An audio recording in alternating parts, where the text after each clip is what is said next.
There is a question, is the attitude of Islam to history. And in fact, what we find, the basic attitude is that all history is in fact an Islamic history. That means that all the major figures of history basically are Muslims. From Adam down to our own time.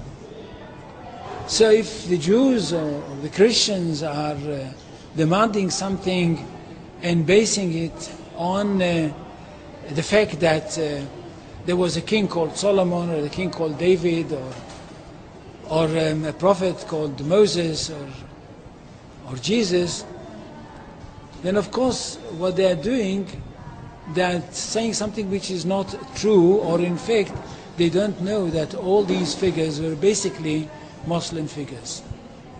They were, in fact, since the creation of the world there is only one religion, and this is the religion of Islam. So if anybody says, look, there is a place which is connected with Solomon, and that's the place where the Temple of Solomon stood, a true Muslim would tell you, yes, absolutely right, but don't forget that Solomon was a Muslim. And David was a Muslim, and Abraham was a Muslim, and Isaac was a Muslim, and Jesus was a Muslim. And this is what I mean by the Islamization of history. And you can understand that through Islamization of history, you've got Islamization of geography. Anywhere which was connected with these people, or with these prophets, which were all Muslims, becomes a Muslim territory. And therefore, when Islam was not in that area before Muhammad came to it, but it should have been there. In that area, I mean in the Middle East or other parts outside the Middle East, which are now Muslim parts.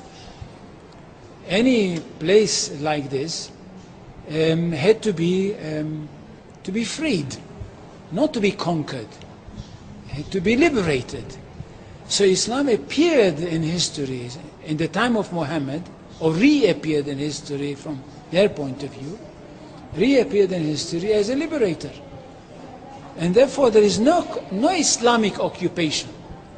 If somebody occupied anything, it would be always somebody else, not the Muslims.